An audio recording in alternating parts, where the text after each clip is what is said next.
I reached the house just before noon. I had been driving for 4 hours, my car packed with grocery bags, wrapped gifts, and a pie tin balanced carefully in the back seat. Traffic was lighter than I expected. I remember thinking it was a good sign. Thanksgiving always mattered to Brady's family. At least, that was what I had been told. The driveway was empty when I pulled in. No second car, no lights on inside. The house looked darker than it should have at that hour.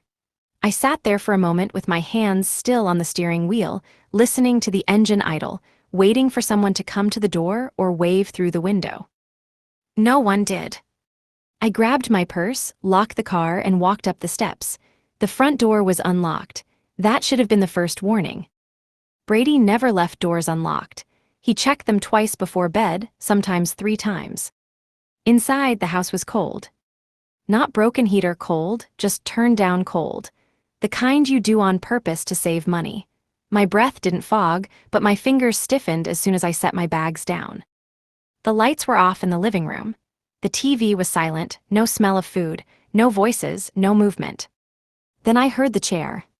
A slow creak, wood against wood. I followed the sound into the sitting room. That's where I saw him.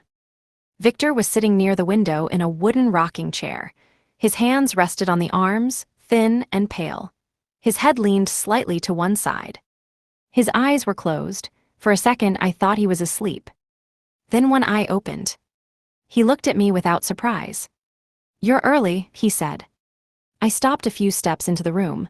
"Hi, Victor. I thought everyone would be here." He rocked once, then again. The chair creaked each time.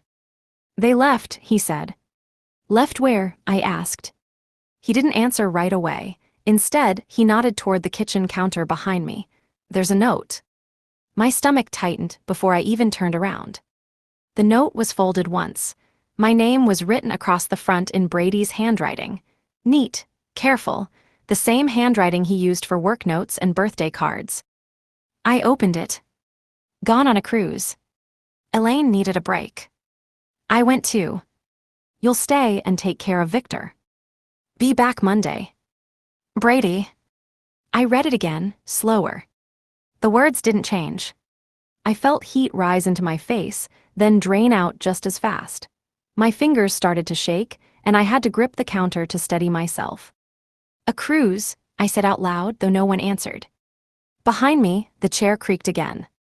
"Caribbean," Victor added. "I heard them talking about it before they left." I turned back toward him. They didn't say anything to me. We were supposed to have dinner together, all of us. Victor looked at me for a long moment. His eyes were sharper than I expected. Not cloudy, not tired. "They planned it," he said, "just not with you included." I swallowed. My phone was already in my hand. I called Brady. It went straight to voicemail. I didn't leave a message. I tried again. Same result. The house felt smaller suddenly. Too quiet, too still. "They left Tuesday morning," Victor continued. "Didn't stock the fridge, didn't turn the heat back up, just said you'd handle things." I stared at him. "You knew I was coming." He nodded. "They told me." Something about the way he said it made my chest tight. Like I had walked into a room where a conversation had already ended. Victor leaned back slightly in his chair and looked at me again. "Well," he said calmly, "I suppose this is where it starts." I didn't know what he meant. Not yet. I stood there longer than I should have. The note was still in my hand. The paper felt thin, like it might tear if I squeezed it too hard. My name looked wrong on it now, like it didn't belong to me anymore. "I need to sit," I said. Victor pointed toward the chair across from him. I lowered myself into it slowly. The cold from the floor crept through my shoes. I crossed my arms, not because I was cold, but because I didn't know what to do with them. "They didn't even tell you," Victor said. "No," I replied. "He spoke to me last night, said he was packing his things for today. He told me to drive safe." Victor gave a short breath that wasn't quite a laugh. "That sounds like Brady." I pulled my phone back out and opened my messages. Nothing new. I checked again, refreshing like that might change something. Then I opened Instagram without thinking, the way people do when they're anxious and need a distraction. The first thing I saw made my chest go tight. Brady was standing on the deck of a cruise ship, sun behind him, sunglasses on his face. His arm was around a woman with blonde hair pulled back in a loose bun. She was leaning into him like she belonged there. I knew her. Hannah. His coworker, the one he said talked too much. The one whose name came up more often than anyone else's lately. I scrolled. Another photo, drinks on a small table, ocean behind them. His mother was there too, smiling at the camera with a bright scarf around her neck. The caption said, "New beginnings." My hands started shaking again. "They're on a cruise," I said. Victor tilted his head slightly. "With her?" "Yes." He nodded once. "That explains a lot." I looked at him. "You knew about her." "She's called the house before," he said. "Asked for Brady, didn't like it when I answered." I stared at the screen, then locked my phone. The silence came back, heavier this time. "I don't understand," I said. "Why leave me like this? Why not just say it?" Victor rocked slowly. "Because saying it would require honesty." Something about that landed hard. I opened my banking app without telling him why. I don't know what made me do it. Maybe instinct, maybe fear. The number stared back at me. Almost everything was gone. One withdrawal, 3 days ago, more money than we had ever taken out at once. The savings we had talked about for years, the money Brady said we would use after the holidays. My throat closed. "He took it," I whispered. Victor didn't ask what I meant. "Yes," he said quietly, "they do that." I looked up. They. He met my eyes. "They've been doing it to me for years." I didn't speak. "They call it care," Victor continued. "But somehow there's never enough money for heat, or proper food, or all my medications, yet there's always enough for trips." The room felt tilted, like I might slide out of it if I moved. Outside, a car passed by. Someone laughed somewhere down the street. Life kept going. Inside, I felt like I had arrived too late to something important. Victor leaned forward slightly, his voice steady. "They thought they were leaving you with a problem." He paused. "What they actually did," he said, "was leave you with the truth." I looked at him then, really looked. He wasn't as weak as they said. His eyes were clear. His posture careful but controlled. "Eat something," he added. "You'll need your strength." "For what?" I asked. Victor watched me for a long moment. "For what comes next." I didn't feel hungry, but I stood up anyway. The kitchen light flickered when I switched it on. I opened the refrigerator. Cold air spilled out, sharp and empty. Inside were 2 half-used cartons of milk, a few takeout boxes, and a small plastic container with soup that looked days old. "That's it?" I asked. Victor had followed me slowly, leaning on his cane. "They said you'd bring food." "I brought ingredients," I said. "For dinner, for everyone." He nodded once, as if that explained everything. I closed the fridge and leaned against the counter. My head felt heavy. I tried to breathe normally, but each breath felt short. "How long have they been gone?" I asked. "Almost a week," Victor replied. "They left early, didn't say goodbye." I turned to him. "Didn't you say anything?" "I did," he said. "They told me I worry too much." He walked past me toward the hallway. "Come with me." I hesitated, then followed. His bedroom was small and dim, curtains half closed. A hospital bed stood unused in the corner. A regular bed was pushed against the wall. Papers were stacked neatly on a side table. "Sit," Victor said, pointing to the chair. He picked up a folder and placed it on his lap. His hands trembled slightly, but his voice stayed calm. "They tell people I'm confused," he said, "that I forget things." He opened the folder. Inside were bank statements, medical papers, appointment slips. "They cancel things," he continued. "Appointments, refills, then they tell the doctor I didn't want to go." I leaned forward and looked closer. Dates were circled. Notes were written in careful handwriting, missed medication, reduced doses, delays. My stomach turned. "This isn't care," I said. "No," Victor agreed. "It's neglect." I stood up and walked into the bathroom. I opened the cabinet and pulled out the pill bottles. Some were nearly full when they shouldn't have been. Others were missing completely. "They've been cutting your doses," I said quietly.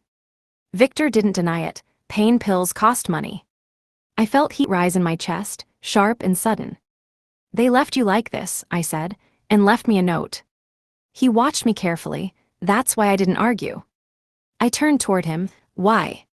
Because I wanted you to see, he said, not what they tell people, what they actually do.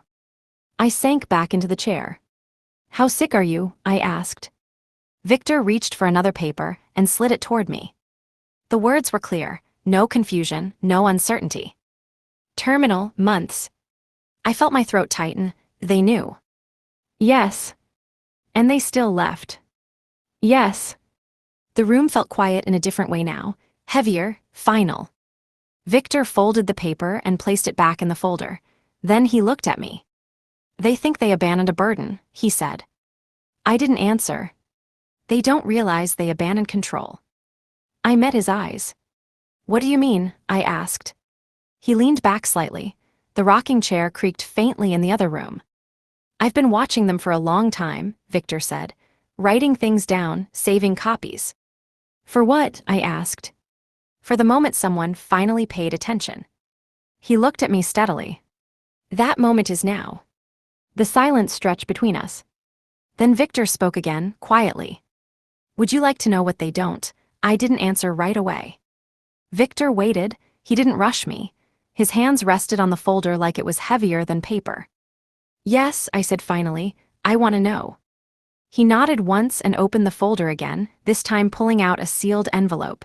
It was thick, official looking. They think they know what I own, he said. They don't. He slid the envelope toward me, but didn't let go yet. I didn't put everything in their reach, he continued. Some things I kept separate, quiet. I stared at the envelope. Why? Because people reveal themselves over time, Victor said. Elaine did, Brady did, I watched, I waited. He released the envelope. I didn't open it. They've been taking money from the accounts they know about, he said, calling it reimbursement, care expenses, household costs. I thought of the cold house, the empty fridge.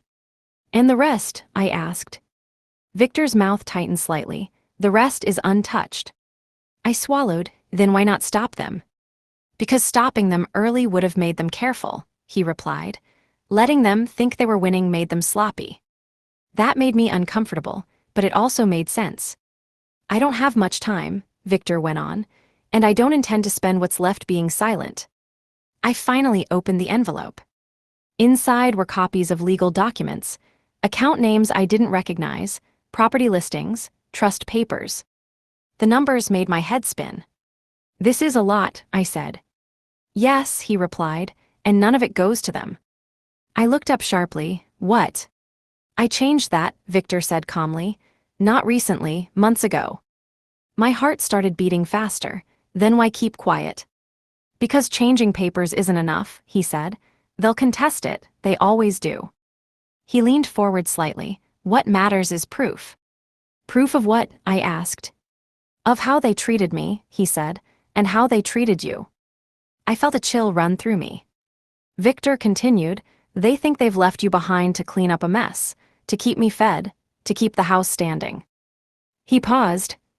What they actually did was give me a witness. I stared at him. You, he said simply. I shook my head. I didn't agree to any of this. I'm not asking you to lie, Victor replied, only to help me organize what already exists. He gestured toward the folder. Records, statements, dates, facts. I looked down at the papers again. Everything was precise, careful, deliberate. And if I help? I asked. Victor met my eyes. Then when I'm gone, you won't be left with nothing. The room felt smaller. My thoughts raced. You're asking me to go against my husband, I said. I'm asking you to stop protecting someone who already abandoned you, Victor replied. The words landed quietly, but they stayed. Outside, the wind brushed against the windows. Victor leaned back in his chair and closed his eyes for a moment, then opened them again. They think this week is a vacation, he said. He looked directly at me. For us, he continued, it's preparation. I took a slow breath. What do you need from me? I asked. Victor's expression changed slightly. Not a smile, something steadier. First, he said, we begin documenting everything. He paused. And second, he added, we make sure they come back to the truth. The house was silent again. But this time, it didn't feel empty. We started that same afternoon. Victor moved slower now, but his mind stayed sharp. He told me where everything was kept, which drawer, which folder, which dates mattered. Start with the bank statements, he said, lay them out by month. We sat at the dining table, the same table where I thought we would eat together in a few hours. I spread the papers carefully, lining them up in rows. Withdrawals, transfers, notes written in the margins. Highlight the ones that don't match care expenses, Victor said. They all look like that, I replied. Yes, he said, that's the point. I used a pen to mark each one. My hands stopped shaking after the first few pages. Anger helped with that. Next came the medical records. They canceled appointments when Elaine had plans, Victor said. Write the dates down. I did every missed visit, every delayed refill, every note that said patient declined when he clearly had not. By evening, the table was covered. I stood back and looked at it all. It didn't feel real. It felt like someone else's life laid out in paper. I should call someone, I said, a lawyer or the police. Victor shook his head, not yet. Why? Because right now, they don't know they're in trouble, he said. Let them stay comfortable. I looked at my phone, still no message, no call. They really don't care, I said quietly. They care about timing, Victor replied, not people. He pushed himself up slowly and walked toward the window. Outside, the street was calm. Decorations were already going up in some houses. Lights, wreaths, families preparing. They'll come back expecting control, he said. Grief excuses, apologies, stories. And then, I asked. And then, Victor said, they'll find they have none. I helped him back to his chair. You should rest, I said. I will, he replied, after one more thing. He reached under the cushion and pulled out a small notebook. It was worn, the pages soft at the edges. This is my log, he said. I've kept it for years. He handed it to me. Inside were dates, short sentences, clear facts. No dinner left. Heat turned down again. Medication short by 1 pill. Elaine said not to bother the doctor. My chest tightened as I read. Why didn't you tell anyone? I asked. I did, Victor said. They said I was imagining things. I closed the notebook carefully. We'll make copies, I said. Victor nodded, good. Later, I went back to the kitchen and cooked what I could with what I had. We ate quietly, no small talk, no pretending. After dinner, I checked my phone again. Nothing. Victor watched me. You don't need him to call, he said, not anymore. I knew he was right. That night, I slept on the couch. I didn't change clothes. I didn't cry. I stared at the ceiling and listened to the house settle. Somewhere in the dark, Victor coughed once, then went quiet again. I realized something then. They hadn't just left him behind. They had left me with responsibility. And for the first time, I wasn't going to hand it back. I woke up before dawn. The house was quiet but not empty. I could hear Victor breathing from his room, slow, uneven, still there. I made coffee and stood at the counter holding the mug with both hands. My phone lay face down beside it. I didn't check it. When Victor woke, he looked more tired than the night before. His skin was paler. His hands shook more when he lifted the glass of water I gave him. They'll notice if this keeps changing, he said, meaning my face, my voice, the way I reacted. What do you want me to do? I asked. Prepare, he replied. He told me to bring the papers into his room. We laid them out again, but this time he had me photograph everything. Each page, each date, each note, no gaps. Take wide shots too, he said, so they can't say anything was added later. I did exactly that. Then he asked me to open my phone camera again. Photograph me, he said. I hesitated. Why? Because how I look matters, he said calmly, not how they describe me. He sat on the edge of the bed, removed his glasses, let his shoulders drop. The lines in his face deepened when the light shifted. Now, he said. I took the photos. They were hard to look at. He looked older, weaker, like someone already slipping away. Good, he said after I showed him. Now take one of you. What? You haven't slept, he said. It shows. I didn't argue. I turned the camera toward myself. My hair was messy. My eyes dull. I looked smaller somehow. Perfect, Victor said. They'll understand that. Who? I asked. He didn't answer right away. Later that morning, my phone buzzed. A message. Not from Brady. From his sister. How's Dad doing? I stared at the screen. He's asking now, I said. Victor nodded. Answer carefully. I typed slowly. He's not well, hard night. I'm doing what I can. I added one photo, just one, Victor in bed, pale, still. The reply came quickly. That bad? Yes, I typed. Victor closed his eyes. That's enough. I put the phone down. The rest of the day passed quietly. I helped Victor eat. I adjusted his blankets. I wrote down times and details like he asked. By evening, my phone buzzed again. This time, it was Brady. I didn't answer. Victor watched me, let it ring. It did, then stopped. A voicemail came in. I didn't listen to it. Tomorrow, Victor said softly, we make it impossible for them to look away. I nodded. Outside, the sky darkened. Somewhere far away, people were celebrating, drinking, laughing. Inside the house, everything was being recorded. The knock came just after noon. It startled me. No one ever came to this house unannounced. I wiped my hands on a towel and opened the door slowly. A woman stood on the porch, holding a covered dish. I'm Edith, she said. I live next door. Oh, I replied. Hi. I saw your lights on early, she said, and I haven't seen the family in days. Thought I'd check. I hesitated, then stepped aside. Please. She came in and looked around, her eyes moving carefully, taking in the quiet, the cold, the stillness. How's Victor? She asked in a lower voice. He's resting, I said. He's not well. She nodded like she already knew that. I was wondering when someone decent would finally stay. That caught my attention. She set the dish on the table. They're never around, not when it matters. I didn't interrupt her. I've helped him more than once, Edith continued.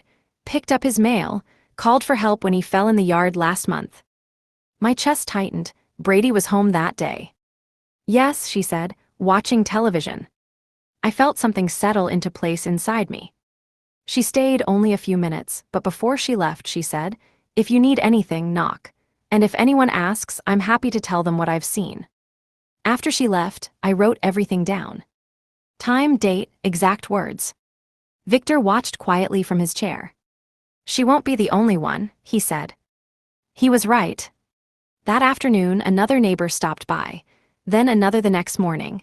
Each one with a similar story, missed care, ignored calls, Victor left alone. I didn't guide them, I didn't ask leading questions, I just listened. And I wrote. By the third visit, my phone started buzzing more often. Brady called twice. I didn't answer. Then a message came through. Why aren't you answering? I showed Victor. Don't respond yet, he said. Let the pressure build.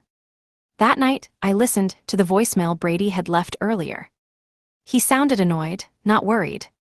Call me back, he said. You're overreacting. I deleted it. Victor's breathing was rougher now. Real, not staged. I stayed with him longer that night, sitting nearby, listening. You don't have to do this, I said quietly. Yes, he replied, I do. Outside, another car passed, another family going somewhere together. Inside, the story was writing itself. And now, there were witnesses. The lawyer arrived the next morning. Her name was Patricia. She was older, with short gray hair and a firm voice. She didn't waste time on greetings. So, she said, looking at me first, then Victor, you're the one who stayed. Victor nodded. She is. Patricia sat at the table and opened her briefcase. Inside were folders, forms, and a small recorder. We'll do this properly, she said, once. She asked Victor questions slowly. His full name, date of birth, medical condition. He answered clearly, without hesitation. She turned the recorder off and looked at me. Did anyone pressure him to make changes? No, I said. Victor spoke before she could ask more. They pressured me to stay quiet. This is me correcting that. Patricia nodded and opened a folder. Then we proceed. They reviewed documents together, trust names, asset lists, property ownership. Everything Victor had mentioned was there, carefully structured, protected. They'll contest, Patricia said. They always do. I know, Victor replied. That's why we'll document intent, she said, tapping the recorder, and capacity. She asked Victor questions again. Dates, numbers, decisions, he answered all of them, clean, calm, sharp. When she was satisfied, she slid a new document across the table. This appoints her, Patricia said, nodding toward me as trustee. I froze. Me. Yes, Victor said, you. Patricia watched my reaction. You don't have to accept. I looked at Victor. He didn't push, he didn't plead. I'll do it, I said. She nodded once and made a note. They signed papers. I signed where she pointed. Each page felt heavier than the last. Before she left, Patricia turned to me. Keep everything, she said. Messages, photos, call logs. I have, I replied. Good, she said. You're going to need them. After she left, the house felt different, more settled, like something had been locked into place. Victor rested after that, slept longer, deeper. My phone buzzed again. A missed call. Another message from Brady. You're making this harder than it needs to be. I didn't reply. I placed the phone face down on the table and sat there, listening to the clock tick. They still thought this was a delay. They didn't realize it was already done. The call came that evening. Victor was resting in his room when my phone started buzzing on the table. I looked at the screen. Melissa. Brady's sister. I stared at it for a moment, then answered. Her face appeared, framed by bright sunlight and blue water behind her. She looked relaxed, happy. Hey, she said, I finally got signal. I kept my voice steady. Victor isn't doing well. Her smile faded slightly. How bad? I turned the phone so she could see the hallway behind me, then slowly walked toward Victor's room. I didn't show him yet, just the closed door, the dim light. He's sleeping most of the day, I said. Breathing is rough. Melissa frowned. Mom said he was fine last week. He wasn't, I replied. There was a pause. I could hear voices behind her. Laughter, music. Is Brady there? I asked. She hesitated. He stepped out. I didn't push. I opened Victor's door quietly and angled the camera just enough to show him lying in bed. Pale, still, his chest rising slowly. Melissa gasped, Oh. That was this afternoon, I said. It's worse now. She swallowed. Should we come back? I waited. Well, she continued, the tickets were expensive, and Mom really needed this break. I nodded once, of course. Her relief showed immediately. We'll try to call more, okay? Okay, I said. After the call ended, I stood there holding the phone. My hand felt numb. Victor opened his eyes. Did she see? Yes. Good, he said softly. My phone buzzed again almost immediately. Brady this time. I answered. What the hell is going on? He demanded. Melissa says you're acting dramatic. Victor is sick, I replied. He's always sick, Brady snapped. You're exaggerating. I looked at Victor. He was watching me calmly. You should come home, I said. Brady laughed. For what? So you can guilt trip me. The call ended. Victor closed his eyes again. Now they've chosen. Outside, the sun was setting. Inside, everything was quiet. And the waiting began. Victor was worse the next morning. Not suddenly, not dramatically, just smaller somehow. His breathing sounded heavier, like each breath had to be pulled in instead of coming naturally. His hands were colder when I touched them. This isn't acting anymore, I said. He gave a weak nod. I know. I called the hospice nurse whose card I found in the drawer. Her name was Diane. She listened quietly while I explained. I'll come this afternoon, she said. Until then, keep him comfortable. After the call, I sat beside Victor and held his hand. He didn't speak for a while. His eyes stayed closed. You don't have to stay, he said eventually. I'm staying, I replied. He didn't argue. Around noon, my phone buzzed again.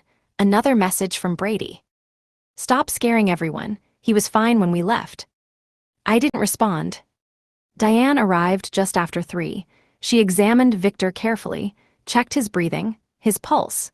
She stepped into the hallway with me and closed the door halfway. "He's declining faster than expected," she said. "I'd say a day, maybe less." The words landed quietly, but they stayed. "Should I call the family?" I asked. Diane looked at me. "That's his choice." Victor had heard us. When I went back inside, he opened his eyes. "Don't call them," he said. "Are you sure?" I asked. "Yes," he replied. "They already decided where they wanted to be." I sat down again. That evening, Victor asked me to read to him. He named a book from the shelf. I read slowly. He listened with his eyes closed. At one point, he smiled faintly. "This is better," he said, "than pretending." Night came quietly, no phone calls, no messages. Just the sound of his breathing and the ticking clock. I stayed awake. Waiting, Victor woke up just before sunrise. He asked for water. I helped him drink slowly, one small sip at a time. His hands shook more now. His voice was weaker, but his eyes were clear. "Today," he said, "we finish everything." I nodded. I called Patricia as soon as her office opened. I didn't explain much. I didn't need to. "I'll be there within the hour," she said. "Bring the notary." When she arrived, Victor was sitting upright in bed, supported by pillows. He looked tired but alert. Patricia watched him closely as she greeted him. "You're sure you want to proceed today?" she asked. "Yes," Victor replied. "I won't have another." The notary, a quiet man named Thomas, sat up at the small desk in the corner of the room. Papers were laid out carefully. Everything was read aloud, every line. Victor answered every question without pause. Name. Date. Intent. No confusion, no hesitation. Patricia recorded the session.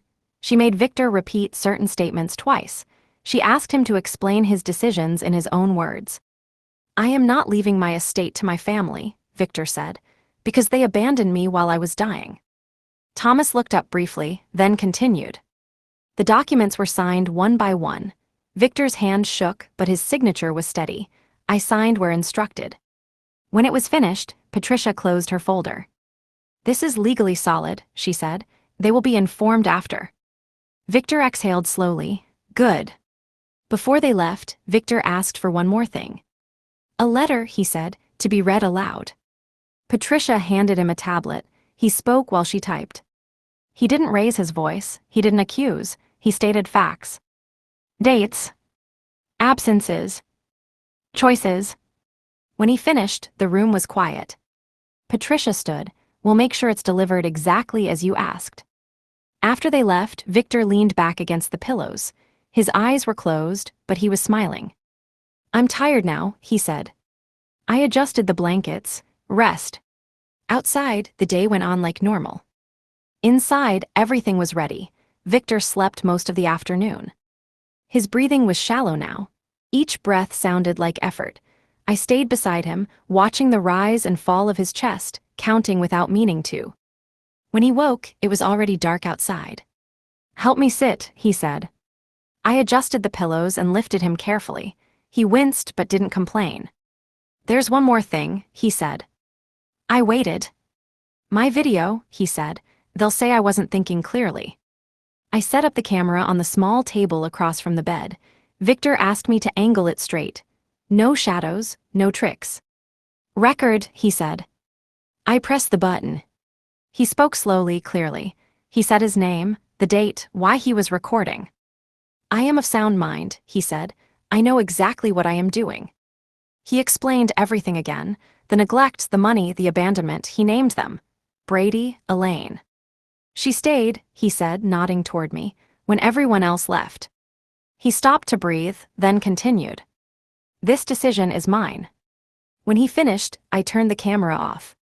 "That should be enough," he said. He asked for something to drink, not water this time. "In the study," he said, "behind the books." I found a small bottle and 2 glasses. He took a single sip. "That's all," he said. Later, his breathing changed. It slowed, then paused, then came back weaker. I called Diane. She arrived quietly, checked him, looked at me and shook her head gently. He doesn't have long, she said. I sat beside Victor and held his hand. I'm here, I said. He squeezed my fingers once. Then he didn't move again. I stayed there until Diane told me it was time. Outside, it was very quiet. Diane checked Victor one last time. She listened to his chest, looked at her watch, then she nodded. He's gone, she said quietly. I didn't move. The room felt unchanged, but everything in it was different. Victor's hand was still in mine. It was already cooling. Diane gave me a few minutes alone. I sat there without thinking, without counting time. When she returned, she spoke softly, asked routine questions, filled out forms. Her voice stayed calm, practiced. I answered when needed. After she left, I sat again, longer this time. I didn't cry, not yet. I closed Victor's eyes, straightened the blanket. The room looked peaceful, ordinary. I called the funeral home Patricia had listed. 2 men arrived later that night. They spoke gently, moved carefully. One of them said he remembered Victor from a community event years ago. He was respected, the man said. I nodded. When they left, the house felt hollow. I stood in the hallway for a long time, listening to nothing. Then I went to the living room and sat in Victor's rocking chair. It creaked under my weight. I didn't rock it. I took out the envelope Victor had asked me to prepare earlier. The letter, cream-colored, sealed. I placed it on the coffee table where it couldn't be missed. Then I went to the dining room. I laid everything out exactly how Victor wanted. Folders labeled by date, bank statements on top, medical records underneath, witness notes stacked neatly. I tested the video playback once. Victor's face filled the screen, his voice steady. I turned it off. Upstairs, I packed my bag, only what I brought with me, nothing else. I dressed simply, dark clothes, no jewelry. Before going to bed, I checked my phone. No calls, no messages. They were still on the cruise. I slept in the guest room, light, broken, dreamless. In the morning, I made coffee and waited. They came back the next day. I heard the car doors first, laughter, voices overlapping, suitcases dragged across the driveway. I stayed where I was. The front door opened wide. Brady walked in first, talking loudly about traffic. Elaine followed him, sunglasses still on her head. Melissa was behind them. Hannah came last, standing a little apart. They stopped when they saw me. Brady frowned. Why are you dressed like that? Elaine looked past me, scanning the room. Where's Victor? I didn't answer right away. He passed away 2 nights ago, I said. The room went still. What? Elaine said sharply. No, that's not possible. It is, I replied. He died peacefully. Brady's mouth opened, then closed. His eyes moved around the room, calculating. You didn't call us, he said. I did, I replied. You didn't answer. Melissa stepped forward. You said he was bad, but... He was dying, I said. Elaine scoffed. You're exaggerating. He always had episodes. I turned and picked up the envelope from the table. He left a letter, I said. He asked that it be read when you returned. Brady's face tightened. Did he change his will? Listen first, I said. They sat. No one took Victor's chair. I opened the letter and read it aloud. Victor's words filled the room. Calm, clear, exact. Dates, absences, silence. Elaine crossed her arms. Brady stared at the floor. When I finished, no one spoke. That's just his perspective, Brady said finally. He was confused. I pressed a button on the remote. Victor's face appeared on the screen. He spoke again, just as clearly as before. No confusion, no hesitation. Hannah shifted uncomfortably near the door. Elaine stood up. This is ridiculous. The doorbell rang. Patricia stepped inside, followed by the notary. Perfect timing, Patricia said. Brady's face went pale. Patricia didn't sit. She placed her briefcase on the dining table and opened it carefully. The notary stood beside her, silent. As executor of Victor Harmon's estate, Patricia said, I'm here to formally notify the family of his final arrangements. Elaine laughed once, sharp and short. This is unnecessary, we're his family. Patricia didn't react. She took out a document and read from it. The will was signed, witnessed, and notarized, she said. Victor Harmon was examined by 2 physicians and declared mentally competent. Brady straightened. Fine, let's hear it. Patricia looked up.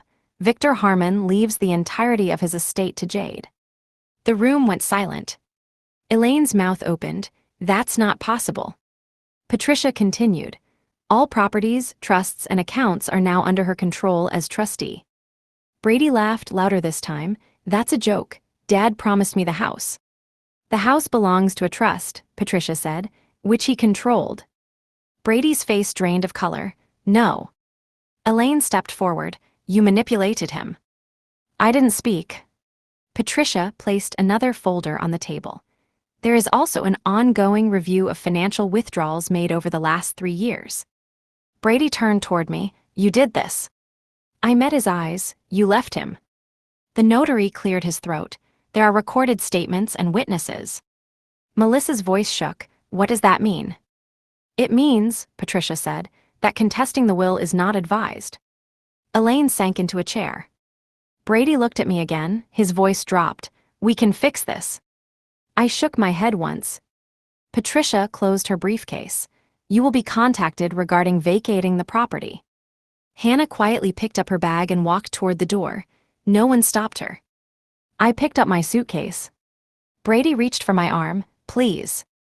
I stepped back. I'm done, I said. I walked out. Brady followed me onto the porch. The door slammed behind us. His face had changed. The anger was gone. What was left looked like panic. Wait, he said. Just wait. I stopped at the bottom of the steps but didn't turn around.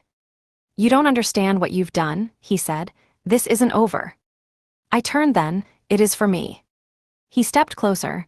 I made a mistake, one mistake. I looked at him. You left him to die. He flinched. That's not fair. You left, I said. You took the money, you stopped answering, you chose a cruise. He opened his mouth, then closed it again. We can still fix this, he said. I'll talk to the lawyer, we'll work something out, you don't have to do this alone. I lifted my suitcase and set it beside me. I was alone when I arrived, I said. I was alone when he died. He reached for my hand. I stepped back. Elaine's voice came from inside the house, sharp and frantic. Papers shuffled. Drawers opened and closed. Brady looked over his shoulder, then back at me. Where will you go? He asked. That's not your concern, I replied. He laughed bitterly. You think you won. I shook my head. I think I'm done. He stared at me for a long moment, then his expression hardened. You won't get away with this, he said. I'll fight you. I nodded once. You can try. I picked up my suitcase and walked toward my car. He didn't follow this time. Inside the car, I sat for a moment before starting the engine. My hands were steady. My breathing was even. Through the window, I saw Patricia speaking to Elaine, the notary writing something down, Melissa standing off to the side, crying quietly. The house looked the same as when I arrived. It wasn't. I started the engine and drove away. I didn't go far. Patricia had arranged a room at a small hotel a few streets away. I parked, carried my suitcase inside, and checked in without saying much. The clerk didn't ask questions. I was grateful for that. In the room, I sat on the edge of the bed and finally listened to the voicemail Brady had left earlier. His voice sounded irritated, impatient, not worried. I deleted it. An hour later, Patricia called. They're panicking, she said. Elaine is claiming Victor promised everything verbally. Brady is talking about court. Is it a problem? I asked. No, Patricia replied. It's noise. She explained that accounts were already frozen, access removed. The house legally belonged to the trust. They didn't know how much he controlled, she said. They assumed. After the call, I lay back and stared at the ceiling. The quiet felt different here. Not heavy, just empty. My phone buzzed again. A message from Melissa. I didn't know, I swear. I stared at it for a long moment. Then I typed back. You knew enough to stay away. I put the phone down. The next morning, Patricia sent me copies of filings, official, stamped, final. Later that afternoon, I returned to the house with Patricia present. only to collect the last documents and confirm the locks would be changed. Elaine was packing when we arrived. Fast, angry, drawers left open, boxes half filled. Brady wasn't there. He ran out earlier, Elaine snapped, probably to call another lawyer. Patricia nodded politely and took notes. I walked through the rooms once more.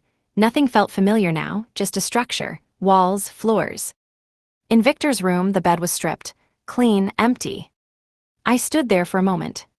Then I left. The court letter arrived 2 days later. Patricia brought it to the hotel herself. She didn't look surprised. She never did. They filed a contest, she said, as expected. I opened the envelope and read it slowly. Claims of influence, claims of confusion, claims that Victor had been pressured. Patricia waited until I finished. It won't go anywhere, she said, but it has to be answered. We spent the afternoon going through everything again. The recordings, the signed documents, the witness statements from neighbors, the medical certifications. They're arguing a motion, Patricia said. We have records. That evening, my phone rang. Brady. I didn't answer. He called again, then sent a message. This is your last chance to fix this quietly. I showed it to Patricia.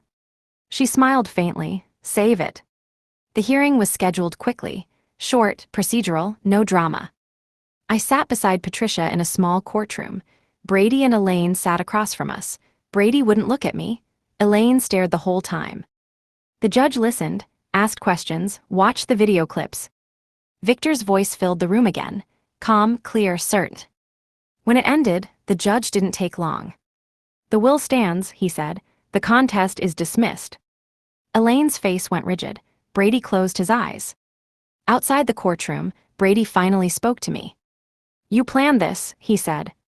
No, I replied. You did. Patricia touched my arm. We're done here. As we walked away, I felt something loosen inside me. Not relief, just release.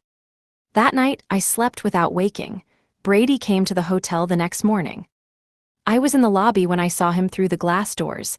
He looked different, not angry this time. Smaller, tired. I just want to talk, he said when I stepped outside. I didn't answer right away. He ran a hand through his hair. I lost everything. You spent everything, I replied. That's not the same, he said quickly. You know it's not. I looked at him, really looked. The man I had lived with for years felt unfamiliar now. You could still help me, he said. You control the trust. You could release some of it. No, I said. He exhaled sharply. I made mistakes. You made choices, I replied. He stepped closer. We were married. We were, I said. He reached into his pocket and pulled out my wedding ring. He held it out like proof. I didn't take this off, he said. You did. I didn't reach for it. Inside the hotel, someone laughed. A door opened and closed, life moving around us. I stayed, I said, when it mattered. He shook his head. You don't understand how this looks. I understand exactly how it looks, I replied. He dropped his hand. So that's it, he asked. Yes. For a moment, he stood there like he might say something else. Then he turned away. He didn't look back. I went upstairs, packed the last of my things, and checked out. That chapter was closed. I left town the same day.